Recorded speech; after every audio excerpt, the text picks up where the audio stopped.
Hello and welcome to another episode of Voices to End Hunger. I'm Minerva Delgado. U.S. agriculture plays an essential role in American efforts to end hunger and malnutrition around the world. It reflects the genuine values and determinations of farmers themselves to provide enough food for everyone. This is no more clear than through the work of Growing Hope globally, which mobilizes farmers and rural communities to partner with and contribute to a worldwide movement of agricultural development and food security. Today I speak with Kaitlyn Slate, President and CEO of Growing Hope globally, about the value of cultivating these cross-border relationships in the agricultural community and lessons that can be learned for the broader anti-hunger movement. Kaitlyn, welcome to the Voices to End Hunger podcast. Thank you for having me. Glad to be here. It's my pleasure. We know you've been leading Growing Hope globally for what is soon to be 2 years. What led you to where you are today? Have you always been involved with agriculture and farming?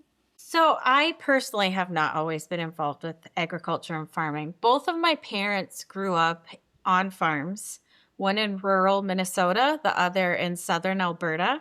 And so farming has always been a key part of my understanding of life and where my parents came from. I spent summers on the farm with my grandparents, especially in southern Alberta. I have lots of memories, especially in the fall, riding the combine with the workers during harvest.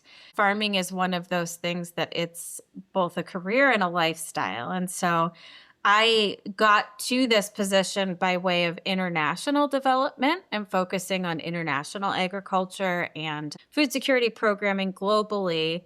But when this opportunity was presented, I just was excited about it and saw the connection between my roots as a child of farmers or one-time farmers and also my passion for international development. Wonderful. And this is a perfect combination of those two passions. So certainly appreciate your taking the leadership there, Growing Hope globally. Let's talk a little bit about the organization. Your group links the U.S. farmer and rural communities to global agriculture and community development needs. That's a pretty unique approach. What's the history there? Yeah, so we were started by farmers. That's sort of core to who we are. About 26 years ago, just over 26 years ago, there were farmers in Ohio, and it was a time when they had a bumper crop of high lysine corn. And they had heard of others collecting corn with their neighbors to ship overseas to respond to a food crisis or famine that was happening in the Horn of Africa, so East Africa. And they wanted to do something, and they felt that as farmers, they were uniquely positioned to be able to respond to the immediate needs.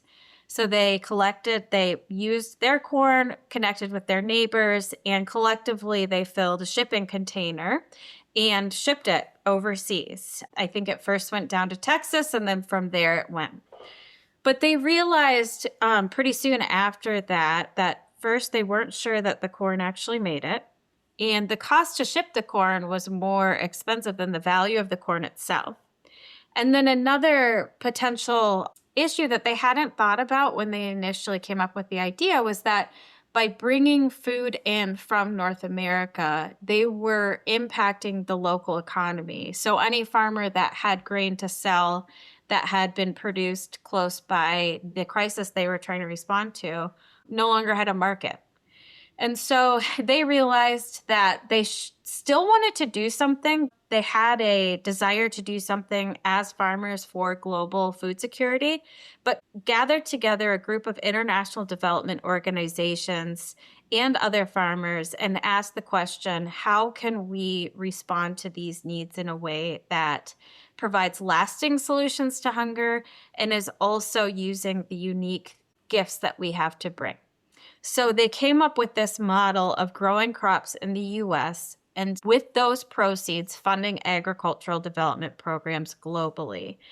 And the model is unique in the sense of a farmer has a unique gift to give, and that's land. He or she may have a neighbor that wants to pitch in and provide the labor to plant the seeds. A seed company may donate the seeds. A fertilizer company may donate the fertilizer.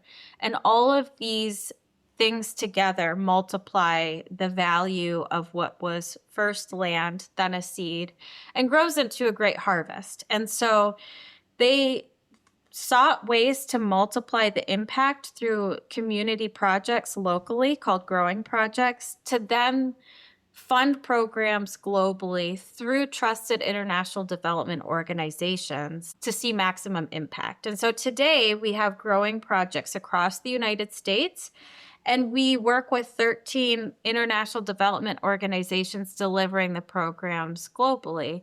And we truly are an organization that understands the value that together we can accomplish more. We're better together.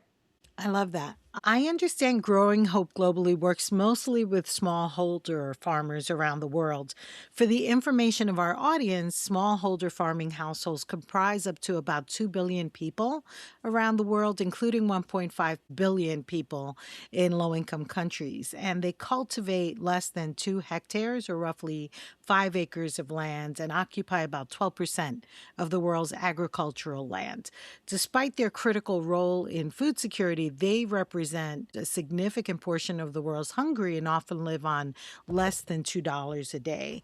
You've talked a little bit about the Growing Hope Globally model. You build, as you described, your growing projects. Anything more you want to say about how the model works? Yeah, and so we, as you said, smallholder farmers are a key component to how we're addressing the challenge of food insecurity.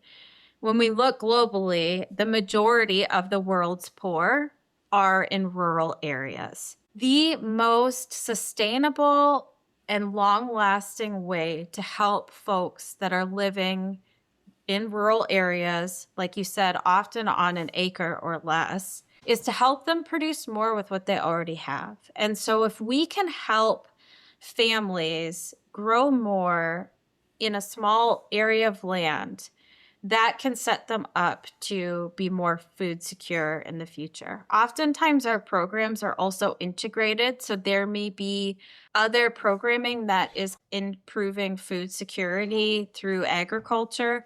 There could be a nutrition component. Oftentimes, we're working with pregnant and nursing mothers because the nutrition of babies and children is so important for community development gains. But we start with agricultural development. So that is tools and training, access to improved seed, post-harvest storage.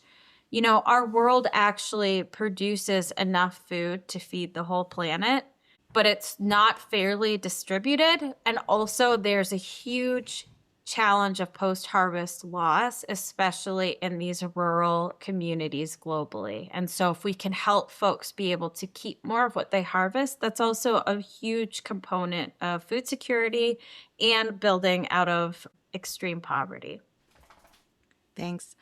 What kind of impact have you and your partner farmers and communities been able to witness? What makes this impact unique for Growing Hope Globally?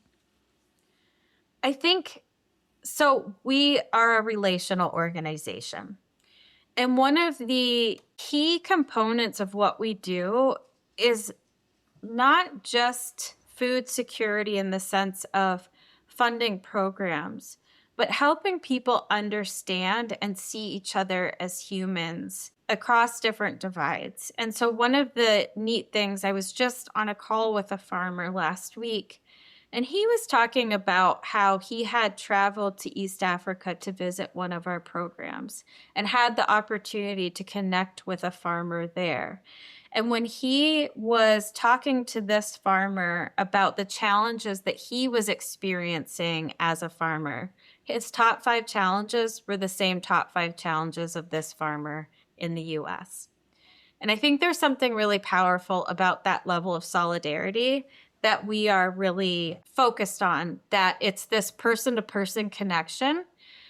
We care about the overall impact, and we're excited to share that we've directly impacted 2.5 million people since we started in food security globally. But that's just one number that doesn't provide the full picture of the longer lasting impact, the understanding of challenges that exist here and globally, but also understanding that we can do something. I think, too, there's been a really neat opportunity where we've visited programs years after they've ended and seen the impact still going. And so that's one of the things that's important to us. We typically fund programs 3 to 5 years. And during that time, we're working with communities and families to help them with the tools they need to be successful. And our goal is that they'll be able to continue that success once we leave. And we've seen that. We've seen communities that are still practicing the strategies that they've been taught and experimenting with new things. They've had access to an agronomist, a nutritionist for that time period, but then together they've been able to continue. When I was recently in Senegal, I visited a community of women that were collectively gardening in this community garden. And the program was about to end, but they had all of these ideas. And they said to me, there was one woman that came up to me before I left, and she said to me, "Thank you. Thank you for what you've done. We know that together there's so much more we can do." And she wasn't talking about me with them or Growing Hope. She was talking about the community that she was part of and the dreams that they had. And I think that that's something that you can never take away from someone. You can't take their knowledge, and once they have a vision and see the possibility of being able to do something, that's forever, that's long-lasting change. Thank you. And I think that's what I like the most about the work that you all are doing, just the holistic approach, but also the empowerment and the long term sustainability of these projects. And you're making real differences in people's lives. I've read some of the success stories on your website, and they're very, very touching. Thank you for sharing that. Um, Yeah. you mentioned earlier that farmers across the globe face similar issues. I'm wondering if you could share what some of those top tier issues are with our audience. Yeah, I would say the number one thing is weather, right? It's something we can't control, and every farmer will talk to you about how you need not too much rain, but not too little, and you need it at the right time. As you know, weather patterns are changing globally. And so, in some areas that we work, especially in sub Saharan Africa, that's made farming increasingly difficult because weather patterns are a bit more erratic. The dry season may last longer, and when the rainy season comes, there's too much rain. But farmers in the US can also completely relate to that. This past year was a really difficult year for many farmers, especially in Illinois. Parts of every state where you see farming weather patterns, it's you either get the rain or you don't. Now, many farmers here have access to irrigation, but that doesn't solve the challenges. So I would say weather and then pests. If you have an infestation of something that eats your corn, that impacts harvests, and just access to markets. We saw this year as a very challenging year for US farmers with markets being upset globally. That impacts smallholder farmers too, but it looks different. One of the powerful ways for smallholder farmers globally to be able to earn more is access to markets and market information. And so they're selling at a much smaller scale, but they understand the timing of sale and getting the most for what you harvest. But if you think about it, all these things are out of your control as a farmer. You can't control the weather. You can't control whether there's an infestation. And there's only so much that you can control with markets. If you have post-harvest storage, you can hold on to your grain and hope for better prices. But at the end of the day, you're going to have to take the price that's offered at the time that you're going to sell it. So, they're all things that we may not think about, especially I think the idea of selling and markets. But farmers deal with that every day. In your relatively short time with Growing Hope globally, what growth and opportunities have you seen through the growing projects as well as partnerships between US and global enterprises overall? I think one of the most encouraging aspects of growing projects and the US side of what we do is seeing communities come together to do something that they care about collectively. When maybe their political affiliations or their Christian beliefs are tied to different denominations, there are all these things that separate us. And I feel like in our world today, it's amplified, right? There's very little that connects us and more that divides us. But one of my favorite parts of this position is being in a room with people sitting around a table that come from very different backgrounds, but are all passionate about the same thing and want to do something together. And so we have growing projects across the US, and some of them are with different denominations and different farmers that typically, there's one growing project I think about in particular in Michigan, actually, where there's about a dozen farmers that come together, and they talk about how in any other situation in their life as farmers, if there was land available, they would be fighting over it. They would all be trying to scoop up that land because the more land you have, the more productive you can be. But it's not that way with their growing project. They're finding creative ways to farm marginal pieces of land. In fact, one of the committee members of this growing project saw an opportunity when a Meijer store came to town, but had a plot of land that was larger than the store needed. And they went to Meijer and said, "Are you using this land? Do you have plans for this land? If not, we'd love to be able to farm this land for a period of time while you guys aren't using it." And Meijer agreed to let them farm the land. So they have several acres around a Meijer store. So they've put some money into it to make it more productive agricultural land. And then they plant every year and harvest, and all of these farmers come together based on who's available. Harvest is a very, very busy time for any farmer. It's sun up to sundown, but they make time to also harvest the crops that they know are funding this project. And the joy that they get from it and the partnerships that they have has just multiplied not only the gift, but the sense of community that they have. And it's churches that are different denominations, like I said, all coming together and doing this, and they're energized by it and encouraged by it. So that's been really neat to see. Wonderful. Thank you. We're currently in an environment in which dedicated government funding for global development is declining, not just in the US, but in many quote unquote donor countries. For those of us interested in sustaining support for global community development, what can we learn from your private focus model?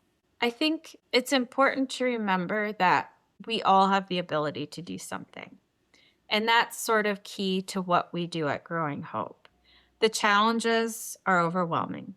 The scale of global food insecurity is overwhelming. And like you said, governments, instead of stepping up, are stepping back. But that doesn't mean that it's hopeless. In fact, it's a time to take a step back and recognize that if we each did one thing, the impact of that is huge. And we've seen that with growing projects. I was just in Maryland with a group of folks that started a growing project about 20 years ago. And they had read a book and felt really overwhelmed about the scale of food insecurity globally. And they said to themselves, there's no way we can make a difference. There's no way. But why don't we try?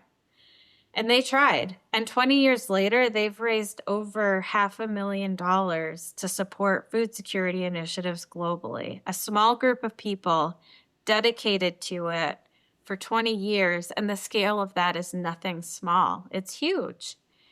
And I think that that's a lesson that we can all take, that it starts with doing one thing. And if we each did one thing, the scale of that is beyond what even the governments are able to do through bilateral funding. It reminds me of a conversation I had with my daughter, my youngest daughter, a couple of years ago. We were talking about garbage. And she was expressing how frustrated she was with how much trash was on the playground. And so she was working during recess picking up trash. And she said, she stopped and she thought, if all of us just picked up one piece of trash, there would be no trash. And it's as simple as that, right? We all have the power to do something, whether that be small or large. We're at different places, but we each do have the power. And I just encourage everyone to think about what they can do, what resources they have to give what they have, where they're at, to what matters to them. Thank you. You know, the Alliance to End Hunger is an advocacy focused organization. So let's turn to advocacy. Many of our listeners would be interested in hearing what advice you have for successful advocacy. You have a very different but also very effective constituency from what we typically see on Capitol Hill for food security. How can we better partner with U.S. farmers for global development efforts? I think U.S. farmers have a really unique voice to add to the conversation. Because as I mentioned in this idea of farmers helping farmers, there's a level of understanding that they have of their global farming neighbors. There's a lot of uncertainty when it comes to farmers, and you rely on a lot of things that are out of your control. And I would say we've had great success of being able to have a conversation centered around this idea of global food insecurity and that it matters to all of us. That unless people are able to eat, there's not a whole lot else that they can do as far as building their community. When you spend your whole day worrying how you're going to feed your family and finding the resources to do that, there's not much left to think about the future. And I think that farmers understand that piece of the hard work, but also the fact that there's different situations in life that we're given that we shouldn't take for granted. And we've had a lot of success working with U.S. farmers to not focus on what side of the aisle someone's on, but that because we care about food and the work that it takes to grow the food and the unique value of farmers here and globally, that the conversation can simply center on why it matters. And it matters for us as a society that sees itself as a leader in global progress. But also for us, we are a Christian organization, so our faith speaks into that. We care about these issues because we are compelled by God to love our neighbor. And we think about our neighbor as one that's geographically close, but also far. And I think that when we can focus on stories and share those stories, and farmers can share stories in ways that others in society may not be able to, that's when effective advocacy comes in. It's the stories and the personal connection and seeing things. And so I think that that's where it's been successful for us, and knowing that it's something that we can all get on board with, that we care about, and that's that everyone everywhere has enough to eat. Thank you. How can our listeners get involved with Growing Hope globally? Yeah, I would encourage folks to visit our website, www.growinghopeglobally.org. And also, if you're interested in doing something, talk to your neighbors, talk to your school, your church. We believe in the power of doing more together. And this idea of doing what you can with what you have and where you're at, but then multiplying that with the power in numbers. And so if you're interested in learning more or participating in a growing project, reach out to us. There's no limit to what folks can do. And so we work a lot through churches, FFA groups, at schools, and also just communities. We also see a real value in, if you live in an urban area, we have some urban-rural partnerships where urban communities are supporting some of the input costs for farming of rural communities, again, to multiply the harvests and the donations that are able to be gathered from a crop. If you'd like to try virtual farming, Growing Hope Globally owns 17 acres of land in Iowa, and we are offering the opportunity for folks to sponsor an acre. And you can watch as we plant soybeans this year, watch them grow, and then harvest them. And we plan to provide updates along the way. You may see my colleague Mark Swanson on social media sharing updates from the field. And it's just a way to get involved and maybe get a little taste of what it's like to be a farmer and all of the things that are out of your control, but the anticipation that you have when you plant something and wait for it to grow. So I would invite and encourage people to check that out. I love that. Being someone who lives in an urban environment, I don't really have any place to plant except for maybe window boxes. So yeah, I love that idea and the fact that anyone can get engaged, whether or not they have access to farmland. Thank you for that. Kaitlyn, as we wrap up, what key message would you like our listeners to leave with today? The power that each of us has. And whether that be through a growing project, raising crops, donating to support food securities globally, or simply speaking up and sharing your voice with your elected officials. We all have the power to do something. And so I encourage each person to think about what matters to them and to do something about it. And if you want help or guidance, we're all here to help you. You know, we're in this fight together, but it takes each of us to do something, big or small, and that's okay. There's no task or activity that's too small. It all matters. So that's what I would encourage people to remember and think about. Kaitlyn, thank you for joining us today on the Voices to End Hunger podcast. Thank you so much for having me. It's been a real pleasure. That was Kaitlyn Slate of Growing Hope Globally. You can learn more about the organization, its impact, success stories, and how to get involved by visiting growinghopeglobally.org with links in our show notes. You can email us about our program at podcast@alliancetoendhunger.org. Today's episode was produced and edited by Nate McGrath. I'm Minerva Delgado. See you next time.